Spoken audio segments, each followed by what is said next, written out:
আজকের গল্পটি শেষ মুহূর্তের বিজয়। রাফি দশম শ্রেণীতে পড়তো, পড়ালেখা মোটামুটি, কিন্তু তার চারপাশে সবাই যাকে বলতো তোর দ্বারা কিছু হবে না, এই কথাটা শুনতে শুনতে সে নিজের উপর থেকে বিশ্বাস হারিয়ে ফেলেছিল। একদিন তার শিক্ষক তাকে বললেন, তুই অন্যদের কথায় বিশ্বাস করছিস কিন্তু নিজের ক্ষমতায় যাচ্ছিস না। এই কথাটা রাফির মাথায় আগুন ধরিয়ে দিল।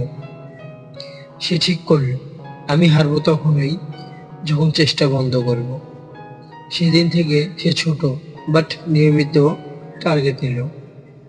প্রতিদিন 30 মিনিটের বেশি পড়া, নতুন কিছু দেখা, নিজের ভুল খাতায় দেখে ঠিক করা, মোবাইল কম ব্যবহার করা, রাতে নিজেকে প্রশ্ন করা।